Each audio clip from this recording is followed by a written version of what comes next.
ایک دفعہ میں نے عید کے موقع پر یہ نصیحت کی تھی کہ سچی عید تو وہی ہوتی ہے جس میں خوشیوں والا اپنی خوشیوں میں دوسرے کو شریک کرے اور کسی کا دکھ اس طرح بانٹے کہ اس کے دکھ میں کمی واقع کرے، اس کی سچی ہمدردی محسوس کرے اور غریبوں کے ساتھ اپنی خوشیاں ملا دے، ان کی خوشیوں کا معیار بلند کر دے، خواہ اس میں اپنی خوشیاں کچھ کم ہی کرنی پڑیں۔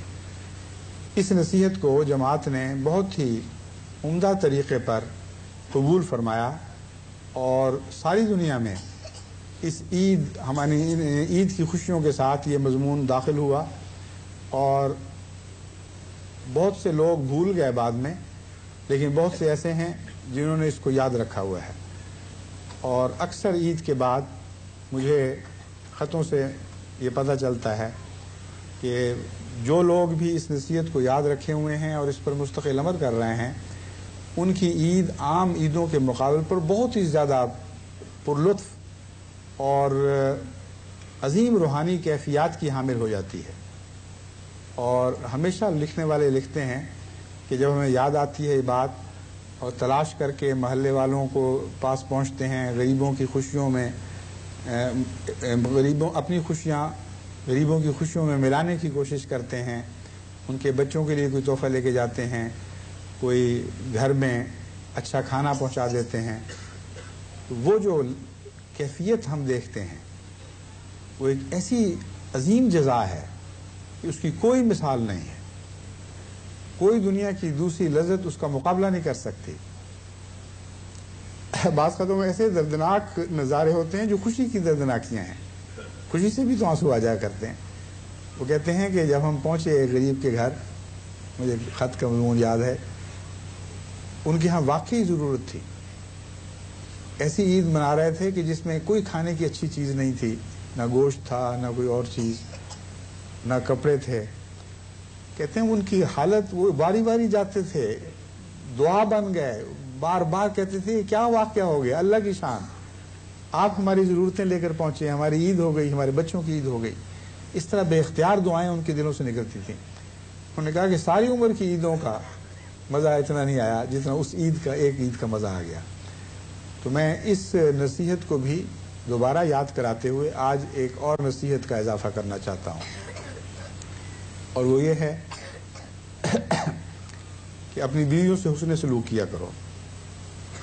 ایسی بیویاں جو خاوندوں کے ظلموں تلے زندگی بسر کرتی ہیں، وہ بے بس اور بے اختیار ہوتی ہیں اور بڑی کرب کی حالت میں ان کی زندگیاں بسر ہوتی ہیں۔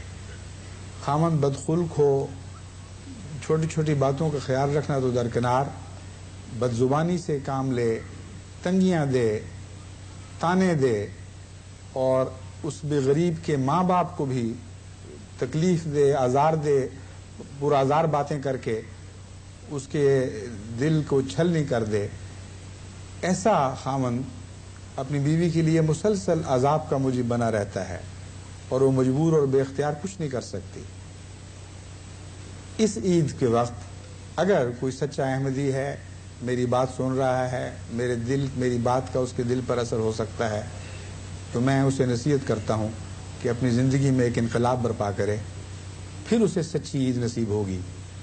ایک مظلوم لڑکی جو کسی کی بیٹی ہے، کسی کے ناز کی پالی ہوئی بیٹی ہے، کسی اور کے گھر میں جا کر اس کے رحم و کرم پر آ جائے اور اسے ظلم کا نشانہ بنایا جائے، یہ بہت بڑا گناہ ہے، کوئی معمولی گناہ نہیں ہے۔ ایسا شخص اگر باز نہیں آئے گا تو اسے عذاب علیم کی خوشخبری دیتا ہوں، اور میں یقین رکھتا ہوں کہ مرنے کے بعد اس کی زندگی دردناک عذاب میں مبتلا ہوگی۔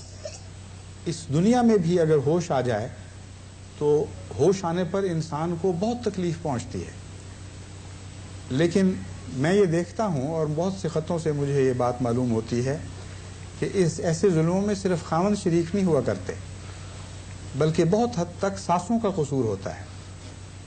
احمدی مجھے لکھتے ہیں آپ مردوں کو کوستے رہتے ہیں، یا کوسنے کا لفظ تو زیادہ سخت ہے، ان کو ڈانٹتے ہیں، نصیحتیں کرتے ہیں، عورتوں کا خیال نہیں کہ وہ بھی زیادتیاں کرتی ہیں۔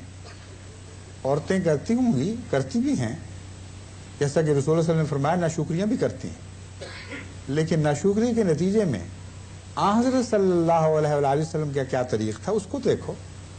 آپ فرماتے ہیں خیرکم خیرکم لأہلہ وانا خیرکم لأہلہ.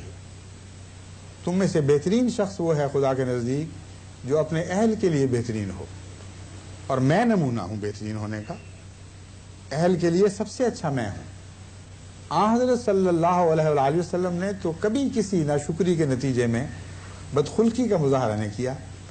بڑے پیار اور محبت کے ساتھ بات سمجھایا کرتے تھے، دعائیں کیا کرتے تھے، اور اس کے نتیجے میں وہ خواتین مبارکہ جو پہلے ہی مقدس تھیں اور خدا کے نزدیک سعادت یافتہ تھیں، وہ کندن بن کر آپ کی صحبت میں چمکی اور عظیم الشان نمونہ ہمیشہ کے لیے آنے والی خواتین کے لیے چھوڑ گئیں.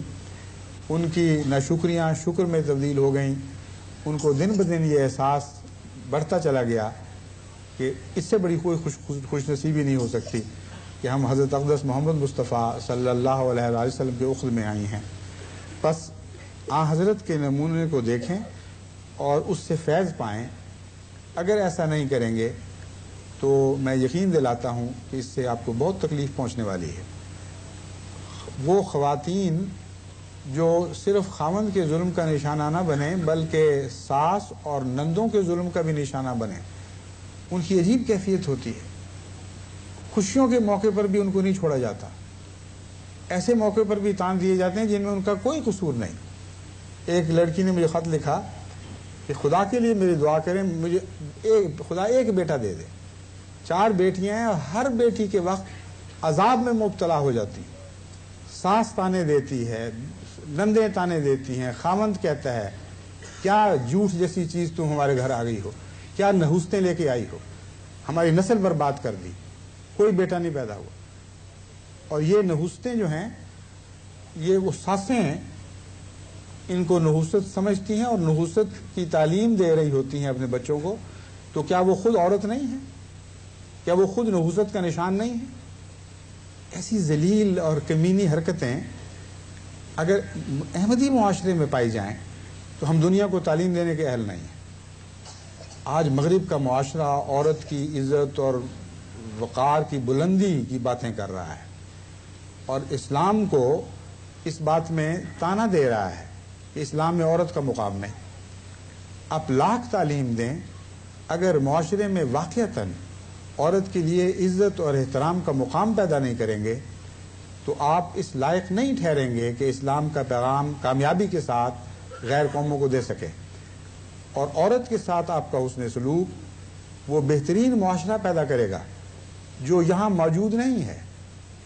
مغربی قوموں میں عورت کی آزادی کی باتیں ہیں، عورت کی عزت کی باتیں ہیں، اس کے حقوق کی باتیں ہیں، لیکن عورت کے ساتھ جس طرح کھیلا جا رہا ہے، جس طرح عورت کو ایک کھلونا بنایا جا رہا ہے، اور جو کھلونا جب بیکار ہوا وہ بیکار ٹوٹی ہوئی چیز کی طرح ایک طرف پھینک دیا جاتا ہے، اس کے نتیجے میں ان کے خاندانوں میں بڑے دکھ ہیں. نام کی باتیں ہیں آزادی کی، لیکن حقیقت میں عورتیں بڑی مصیبتوں میں مبتلا ہیں. شراب کے نتیجے میں ہی عورتوں پہ جو ظلم ہوتے ہیں وہ ان کی کہانیاں انگنت ہیں اور بہت ہی بڑے دردناک واقعات اس سے رونما ہوتے ہیں. اس لیے میں یہ نہیں کہتا کہ یہ معاشرہ بہت اچھا ہے، مگر جو اچھی باتیں ان میں ہیں وہ لازماً اچھی ہیں. عورت کے وقار کی باتیں کرتے ہیں تو باتیں بہرحال اچھی ہیں، خواہ عمل ویسا ہو یا نہ ہو. جب عورت کو عزت دینے اور احترام کی باتیں کرتے ہیں تو یہ باتیں درست ہیں، مگر اس سے بہت زیادہ یہ باتیں اسلام میں پائی جاتی ہیں. جیسا سلوک عورت سے حضرت محمد مصطفیٰ صلی اللہ علیہ وآلہ وسلم نے فرمایا، ساری کائنات میں سارے انبیاء کی تاریخ جو ہم تک پہنچی ان کو پیش نظر رکھ کر میں کہتا ہوں ایسا سلوک کبھی دنیا میں کسی مرد نے کسی عورت سے نہیں کیا.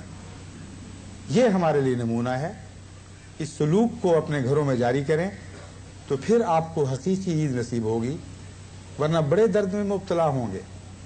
میں نے عمر بھر یہی کوشش کی کہ مجھ سے کوئی ظلم سرزد نہ ہو، کوئی ناجائز تکلیف نہ پہنچی ہو،